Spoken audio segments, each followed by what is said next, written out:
Hello प्यारे विद्यार्थियों, आप सब कैसे हैं? अच्छे होंगे।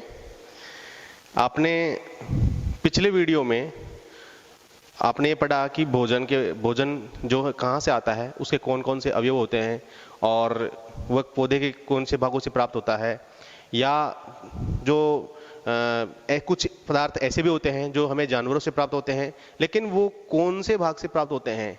तो यह आपने काफ़ी अच्छी जानकारी सीखी और उसमें हमने कुछ क्रियाकलाप भी किए। कंटिन्यूस इसी लेसन को या इसी पार्ट को हम आगे से फिर ले रहे हैं। तो आइए शुरू करते हैं। फिर से एक बार, पार्ट का नाम था भोजन। यह कहाँ से आता है। मेरे ख्याल से आप सब ये जान गए होंगे कि भोजन के जो पार्ट होते हैं, भोजन के जो अवयव हैं, ये हमें कहाँ से प्राप्त होते हैं। तो आपने काफ़ी कुछ सीखा उसमें कि ये पौधे के मतलब फल वाले भाग से प्राप्त हो रहा है, अथवा पत्ती वाले भाग से प्राप्त हो रहा है, अथवा जड़ वाले भाग से प्राप्त हो रहा है, या फिर कोई और भाग से प्राप्त हो रहा है। तो इस प्रकार की खाद्य पदार्थों के बारे में आपने जाना है। बच्चों, आपने कभी इस बात पर गौर किया है कि अपने आसपास जो भी पौधे होते हैं उन पर गौर किया आपने कभी कि उस पौधे का कौन सा भाग खाने योग्य है, कौन सा भाग नहीं खाने योग्य है, कौन सा भाग उसका मीठा होता है, कौन सा कड़वा होता है। कुछ पौधे ऐसे भी होते हैं जिनके कुछ भाग बहुत जहरीले होते हैं, जिनको हम खा ही नहीं सकते, और कुछ भाग ऐसे होते हैं जिनको हम बड़े शौक से खाते हैं और अपना भोजन का पाक बनाते हैं। तो आइए हम देखते हैं और जानने की कोशिश करते हैं कि पौधे के कौन कौन से भाग जो हैं खाने योग्य होते हैं और कौन से नहीं खाने योग्य होते हैं। इसके लिए हम कुछ क्रियाकलाप करते हैं। ये रहा आपका क्रियाकलाप नंबर 4। यह आपको थोड़ा सा करना है। आप सबसे पहले क्या करेंगे, कुछ मूंग लेंगे। मूंग, एक कटोरी में मूंग लेंगे। ये मैं एक कटोरी लेता हूं। इस प्रकार से आप घर पे एक कटोरी लेंगे और कटोरी में पानी भरेंगे। क्या करेंगे? पानी भरेंगे। ये पानी भर दिया। ये कटोरी है और ये इसके अंदर पानी है। अब क्या करेंगे आप, ये जो साबुत मूंग है, साबुत मूंग तो आप जानते होंगे ना, हर घर में काम आते हैं। तो साबुत मूंग ले लिए। इनमें से लगभग एक मुट्ठी भर मूंग इसके अंदर डाल देते हैं। डालने के बाद इसको 2-3 घंटे तक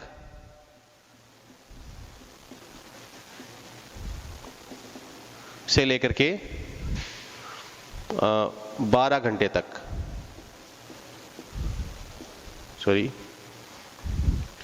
2-3 घंटे से लेकर के 12 घंटे तक आप इसको इसमें भिगो करके रखते हैं। मूंग को भिगोने, आप ऐसा भी कर सकते हैं, चाहे आप शाम को भिगो लीजिए उसको, मूंग को, और सुबह हम क्या करते हैं, कटोरी का जो पानी है वो निकाल देते हैं और केवल कटोरी में हमारे पास क्या रह जाते हैं, केवल मूंग रह जाते हैं। आपने देखा होगा कि मूंग सुबह तक क्या हो जाते हैं, फूल जाते हैं मूंग केवल, और पानी बाहर निकाल दिया आपने। मूंग जो हैं कैसे मिलेंगे आपको, फूले हुए। अब इसके बाद पहला तो आपने ये काम किया और दूसरी बार ये काम किया आपने। अब इसके बाद में हम देखते हैं, इन जो मूंग है उसके अंदर अपन एक छोटा कपड़ा लेते हैं।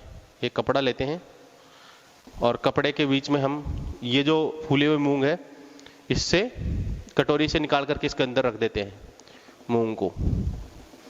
ठीक है, ये भीगा हुआ कपड़ा है, गीला कपड़ा, सूती कपड़ा। ये अपने मूंग है, इसकी क्या करते हैं, हम पोटली बना लेते हैं। ये बन गई इसकी पोटली। ये पोटली बन गई।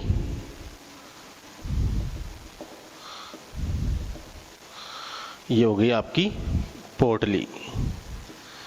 इस पोटली में इसको धागे से बांध करके कुछ दिन रखते हैं। लटका दो किसी भी टहनी से, या इसको हम क्या है लटका देते हैं।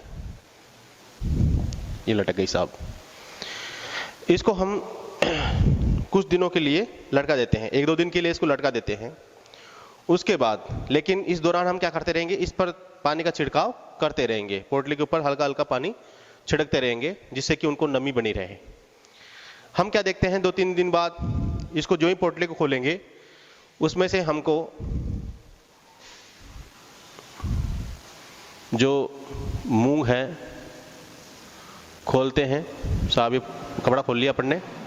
इसमें मूंग में से कुछ अंकुर निकले हुए दिखाई देते हैं। अंकुरित मूंग कैसे निकाल देते हैं? अंकुरित मूंग, ये सफेद सफेद धागे इसमें से निकले हुए दिखाई देते हैं। आप ऐसा प्रयोग अपने घर पर करके देखेंगे सभी बच्चे। तो ये अंकुरित मूंग कहलाते हैं। अंकुरित मूंग,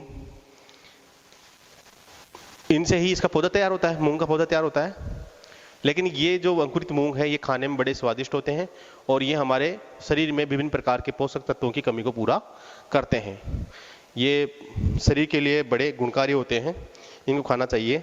ऐसे ही आप चने के साथ भी कर सकते हैं। ये मूंग का हो गया, आप चने के साथ भी ऐसा प्रयोग कर सकते हैं। चना ले सकते हैं इसके बजाय, तो आप ये चना या मूंग ले सकते हैं और समान ही प्रक्रिया होगी। ऐसे के ऐसे ही आप मतलब चने को इसमें डाल देंगे, फिर उसके बाद गीले कपड़े में डालेंगे, फिर उसको पोटली में बांधेंगे। पोटली में बांधने के बाद फिर उसको 2-3 दिन बाद उसको खोलेंगे, जिससे कि आप अंकुरित चने भी प्राप्त कर पाएंगे। ऐसा आप अपने घर पर कर सकते हैं। और इन साबुत ये जो अंकुरित चने या मूंग है, इनको आप अपने भोजन के रूप में इस्तेमाल कर सकते हैं। ये बड़े गुणकारी होते हैं। तो आपने देखा होगा। इसी प्रकार से मैं इसको मिटा रहा हूं, आपने प्रक्रिया समझ ली होगी।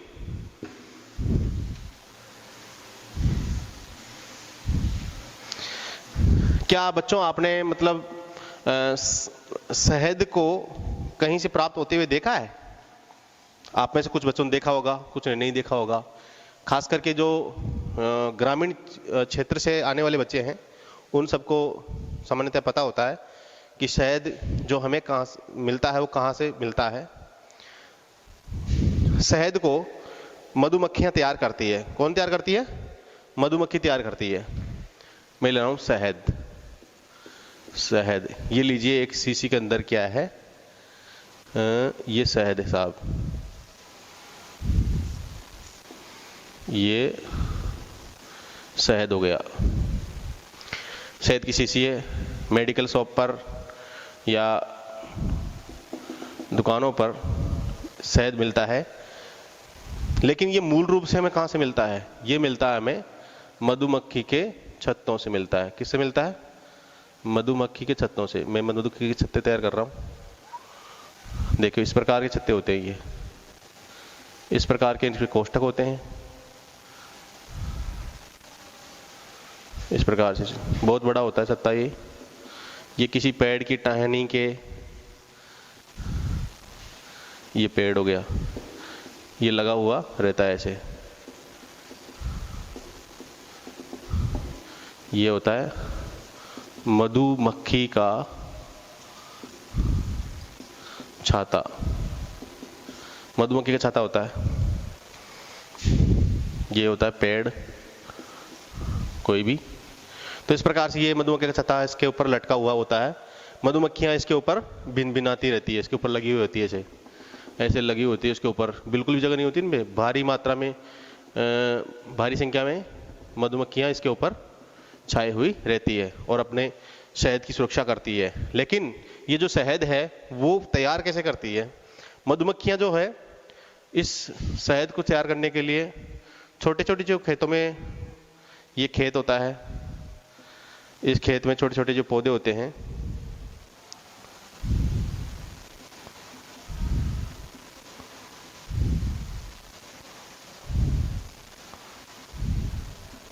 इन पौधों से प्राप्त होने वाले जो फूल हैं, पौधों से निकलने वाले फूल होते हैं ना, फूल, ये फूल है मान लीजिए इस प्रकार से, इन फूलों से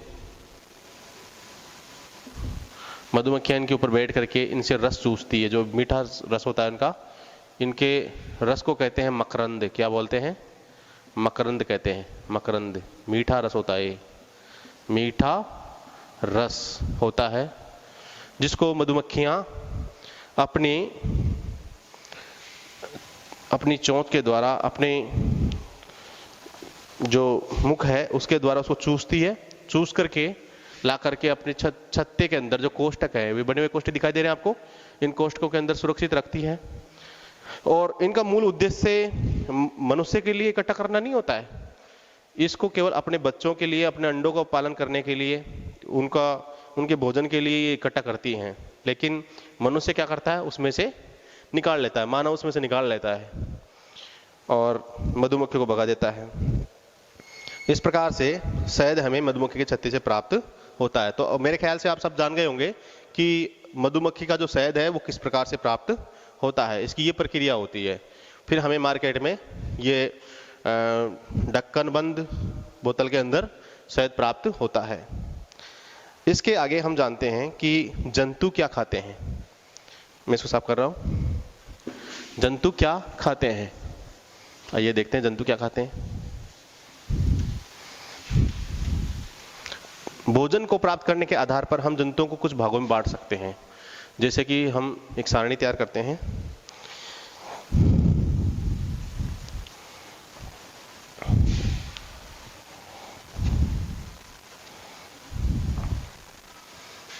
इसको कहेंगे हम क्रियाकलाप नंबर 6।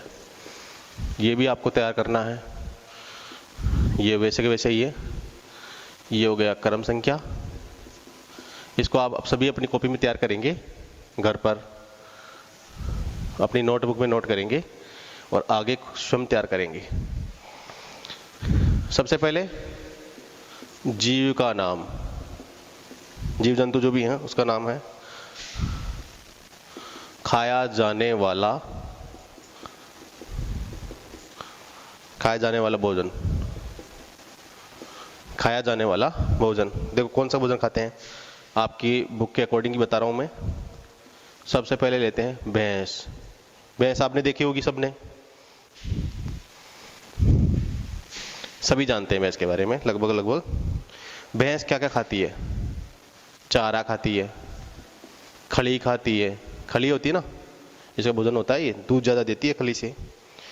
भूसा होता है, भूसा व चारा एक ही बात है। अनाज खाती है, पत्तियां खाती है।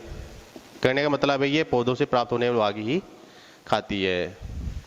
इसी प्रकार से आप चाहें तो यहाँ पर गाय भी कर सकते हैं। गाय भी वही खाती है जो भैंस खाती है, कोई अंतर नहीं है, गाय भैंस। अब मैं लेता हूँ बिल्ली। ये थोड़ा अलग जीव है बिल्ली। बिल्ली आप सब लोगों ने देखी होगी, कई घरों में बिल्लियां पाली भी जाती है, कुत्ते बिल्ली जो भी हैं। बिल्ली खाती है छोटे जंतुओं को, छोटे जंतु बिल्ली खाती है। जैसे चूहे को खा जाती है कि नहीं, और भी कई प्रकार के छोटे छोटे कीड़े मकोड़े, पक्षी वगैरह होते हैं, उनको ये मार करके खा जाती है। पक्षी होते हैं। दूध भी पीती है बिल्ली, दूध पीती है ना। इसी प्रकार से अगला जानवर ले रहे हैं अपन, चूहा। चूहा क्या खाता है? चूहा खाता है रोटी खाता है ना, और मांस भी खा लेता है चूहा, ठीक है। इसके अलावा कागज कुतर लेता है, कागज खाता है, लेकिन कुतरने के काम लेता है केवल वो। इस प्रकार से आप और भी चीजें देख सकते हैं।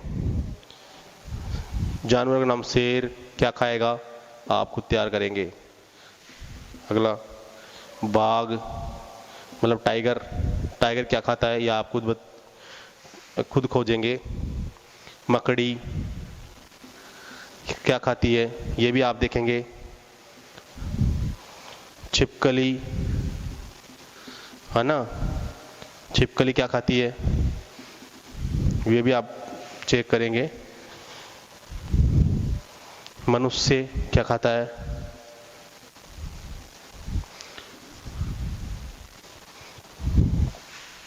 तितली,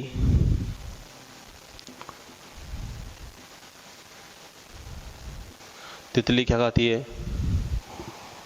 कौवा, मैं कौवा ले लेता हूँ, ये कौवा। और एक्स्ट्रा कोई और भी है, जो भी है 11, ये अन्य कोई भी जानवर का नाम लिख सकते हैं, आप अपने हिसाब से जोड़ सकते हैं इसमें। और कौन क्या खाता है, मैं कुछ एक और बता रहा हूँ आपको। जैसे मनुष्य है, मनुष्य खाता है रोटी, मिठाई, मांस, ठीक है, इस प्रकार की चीजें खाता है।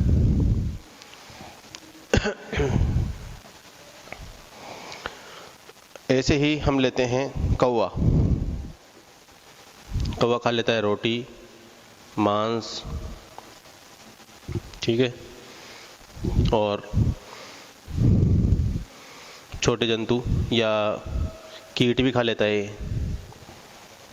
तितली, तितली क्या करती है? मकरंद पीती है, केवल मकरंद जो रस होता है ना, मकरंद, मकरंद रस आदि फूलों का रस जो होता है वह तितली पीती है उसको, और ऐसे अपना जीवन यापन करती है। तो बाकी बचे हुए जो भी स्थान है यह सब आप पूरे करेंगे, आप सभी को खोजने का प्रयास करेंगे। यह आपके लिए क्रियाकलाप नंबर हो गया 6, ठीक है जी।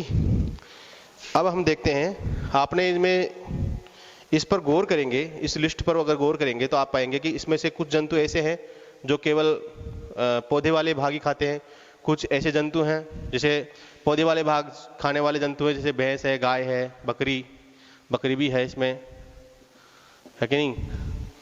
कुछ ऐसे जंतु होते हैं जो पौधे के भाग भी खाते हैं और जानवरों को भी खाते हैं, जैसे मनुष्य है, रोटी भी खाता है और मांस भी खाता है। ऐसे कौवा है, ये प्लांट से, पौधों से प्राप्त होने वाले भाग भी खाता है और ये मांस भी खाता है, तो दोनों चीजें खाते हैं। कुछ ऐसे होते हैं जैसे कि शेर वगैरह, मैं शेर का भी लिख देता हूं, तो केवल ये मांस खाता है। क्या खाता है? केवल मांस, केवल मांस खाता है। ये रोटी या मतलब कोई घास वगैरह नहीं खाता। तो अब हम इसकी एक कैटेगरी बनाएंगे, इसके प्रकार बनाएंगे। तो अगले क्रियाकलाप में हम यही खोजने की कोशिश करेंगे। देखते हैं, मिटा दिया मैंने इसको। आइए जानने का प्रयास करते हैं क्रियाकलाप नंबर 7 में।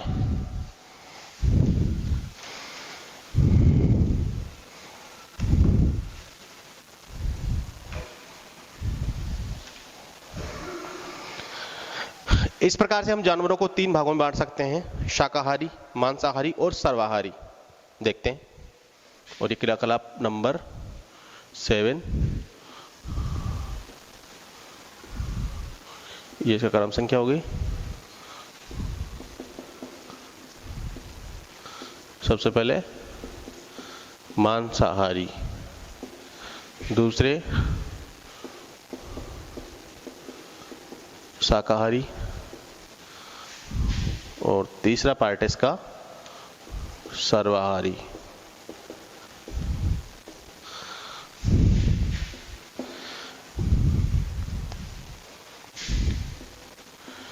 सबसे पहले मांसाहारी जंतु कौन कौन से हैं, उनके नाम आप लिख सकते हैं, जैसे शेर, दूसरा है बाघ,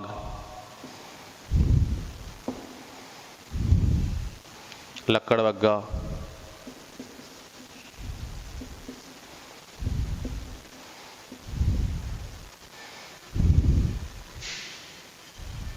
तेंदुआ। तो ये सब जीव होते हैं मांसाहारी। कुछ जीव ऐसे होते हैं जो केवल पौधों से प्राप्त होने वाले भाग ही खाते हैं, जैसे कि भैंस हुई, गाय, बकरी। आगे आप भी लिख सकते हैं, जोड़ सकते हैं इसमें और जोड़िए, आप कोशिश कीजिए। इधर सर्वाहारी में सबसे पहले आता है मनुष्य, जो पादपों को भी खाता है और जंतुओं को भी खाता है। कौवा होता है, कुत्ता होता है, ये सभी क्या कैसे होते हैं? सर्वाहारी होते हैं, जो पादप और जंतु दोनों को ही खाने का प्रयास करता है। इस लिस्ट को आगे आप और बढ़ा सकते हैं अपने हिसाब से। ठीक है जी, ये लीजिए।